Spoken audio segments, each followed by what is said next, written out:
ये कहानी है एक छोटे से गांव लखनपुर की, जहां कृष्णा अपनी मम्मी और दादी के साथ रहता था। कृष्णा पूरे दिन खिलौनों और वीडियो गेम में लगा रहता। वहीं दूसरी ओर दादी पूरे दिन पूजा पाठ करती और कृष्णा की माँ पूरे दिन घर के कामकाज में उलझी रहती। हे भगवान, कितना काम करूं पर ये काम खत्म ही नहीं होता। थक गई हूँ मैं तो काम कर करके। बेटा, मैं मदद कर देती हूँ। नहीं नहीं माँ जी, आप इस उम्र में काम करेंगी तो मुझे अच्छा नहीं लगेगा। आप आराम कीजिए और हो सके तो भगवान से हमारे लिए कोई रोबोट मांग लीजिए जो हमारा काम चुटकी बजाते ही कर दे। अगले ही दिन दादी को उनके भाई का फोन आता है और वो दादी को अपने घर कुछ दिन रुकने के लिए बुलाता है। वहीं दूसरी तरफ दादी का भी बहुत दिनों से मन था कि वो अपने भाई से मिले। बेटा, काफी दिन हो गए मुझे अपने भाई से मिले।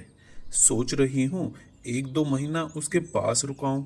जी माँ जी, जरूर। ये तो बहुत अच्छी बात है।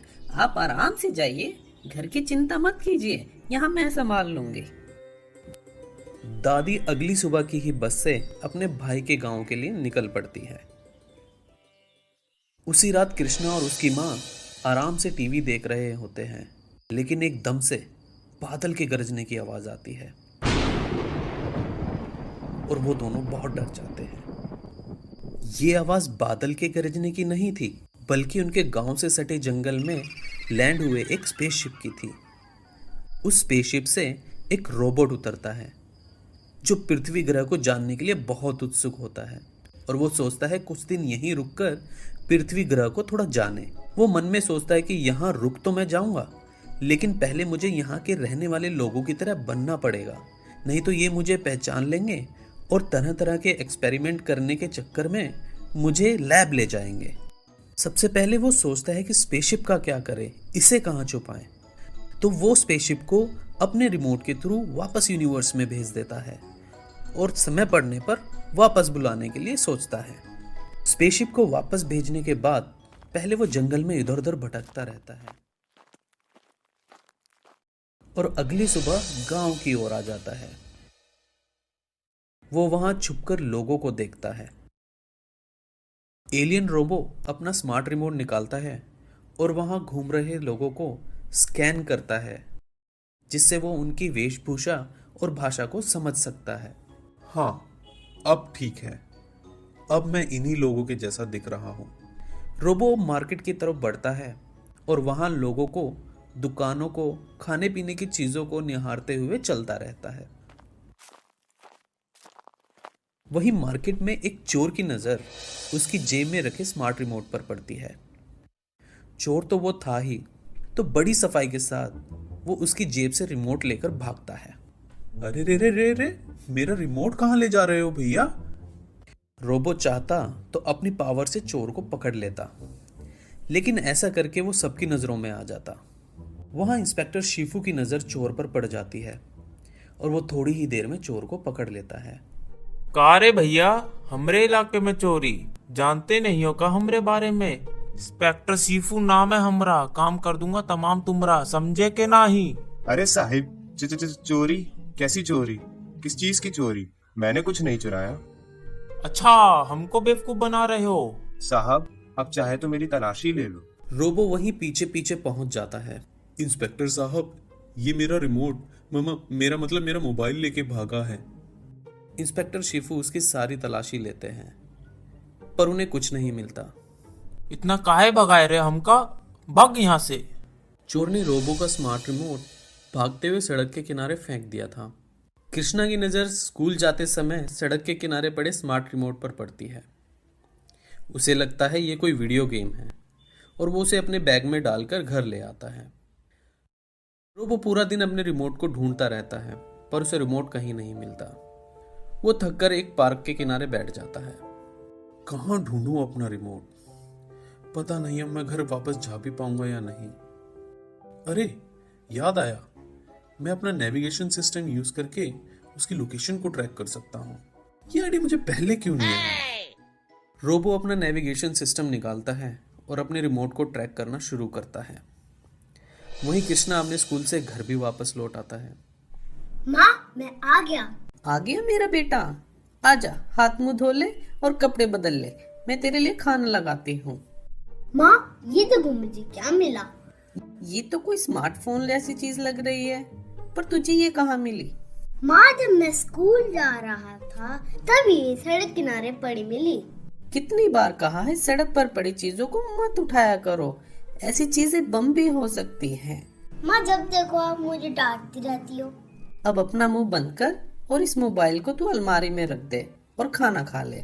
दूसरी ओर रोबो अपने रिमोट को ट्रैक करते करते कृष्णा के घर तक आ पहुंचता है। अरे भाई साहब, आप कौन हो और सीधे अंदर कैसे चले आ रहे हो? बहन जी, मेरी एक चीज खो गई है जो आपके घर के आसपास ही दिख रही है, और मुझे पता है वो आपके घर के अंदर ही है। चीज? कैसी चीज? वो एक मोबाइल जैसी दिखती है। देखिए बहन जी, वो मेरे लिए बहुत महत्वपूर्ण चीज है, प्लीज आप वो मुझे लौटा दें। माँ मन ही मन सोचती है कि ये कहीं उस चीज की बात तो नहीं कर रहा जो कृष्णा को मिली है। माँ कृष्णा को आवाज देती है और उसे वो मोबाइल जैसी चीज को लाने के लिए बोलती है। क्या यही है वो? हाँ बिल्कुल यही है। माँ हम कैसे मान ले ये इसी का है? हाँ, हम कैसे मान ले ये तुम्हारी ही है? बहन जी, मैं सब आपको बता दूंगा, लेकिन आप मुझसे प्रॉमिस करें कि आप किसी को कुछ नहीं बताएंगे। अच्छा ठीक है। रोबो अपनी सारी कहानी कृष्णा और उसकी माँ को बताता है। भाई साहब, वो सब तो ठीक है, लेकिन हम कैसे मान लें कि आप एक रोबो हैं? बताओ, मैं क्या करके बताऊं आपको? क्या तुम अपनी पावर से मेरा होमवर्क कर सकते हो? और क्या तुम मेरा सारा काम अपनी पावर से कर सकते हो? हाँ हाँ बिल्कुल, अभी देखो। रोबो थोड़ी देर में सारा काम निपटा देता है और तभी कृष्णा की माँ के दिमाग में एक आइडिया आता है। माँ सोचती है क्यों ना महीने भर के लिए इसे यहीं रोक लूं और घर का सारा काम इसी से कराऊं। मुझे भी कुछ दिनों की छुट्टी मिल जाएगी। देखो, तुम्हारी चीज तुम्हें मिल जाएगी, लेकिन कुछ दिन तक तुम्हें हमारे साथ रहना होगा और घर का सारा कामकाज तुम्हें ही देखना होगा। और हाँ, अगर तुमने हमसे जबरदस्ती रिमोट लेने की कोशिश की तो मैं पुलिस को बुलाऊंगी और फिर तुम्हारा घर जाना मुश्किल नहीं, नामुमकिन हो जाएगा। रोबो के पास कोई और रास्ता तो था नहीं, तो मजबूर होकर वो हाँ बोल देता है। कृष्णा की माँ उसे पूरे दिन घर का काम कराती है और खुद पूरे दिन आराम करती है। ऐसा करते करते कई दिन बीत जाते हैं और रोबो को अपने घर की याद भी आने लगती है। एक दिन रोबो को गुस्सा आ जाता है और वो बोलता है, अब मैं और काम नहीं करूंगा, मुझे मेरा रिमोट दो। ऐसे कैसे? अभी तो कुछ ही दिन हुए हैं। रोबो को और गुस्सा आ जाता है और वो कृष्णा की माँ को हवा में उड़ाने लगता है। अरे मुझे नीचे उतारो, मुझे डर लग रहा है। नहीं, तुमने मुझे बहुत परेशान किया है, मैं तुम्हें सबक जरूर सिखाऊंगा। वो कृष्णा की माँ को गोल गोल घुमाने लगता है। अरे अरे, कोई तो बचाओ। तभी कृष्णा और उसकी दादी घर पहुंचते हैं। अरे बेटा, ये क्या कर रहे हो? इन्हें नीचे उतारो। नहीं, इन्होंने मुझे बहुत सताया है, मैं इन्हें नहीं छोड़ूंगा। बेटा, किसी मजबूरी या लालच में लोग गलतियां कर बैठते हैं। तुम इन्हें नादान समझकर माफ कर दो। देखो, माफ करने वाला सजा देने वाले से ज्यादा बड़ा होता है। दादी की बात सुनकर रोबो कृष्णा की माँ को नीचे उतारता है। माँ जी, आपके विचार बहुत अच्छे हैं, यहाँ सब आपके जैसे क्यों नहीं हैं?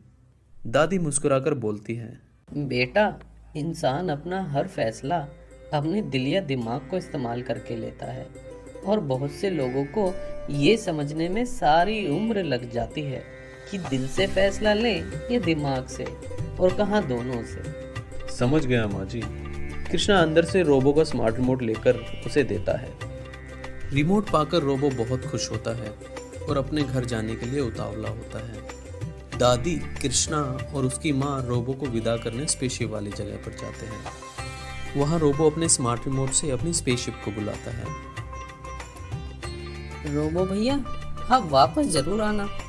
अरे बाप रे, मैं इस ग्रह पर वापस कभी नहीं आऊंगा। अगली बार पता नहीं और क्या क्या होगा मेरे साथ। वो जल्दी से अपने स्पेसशिप में बैठता है और आसमान में उड़ जाता है।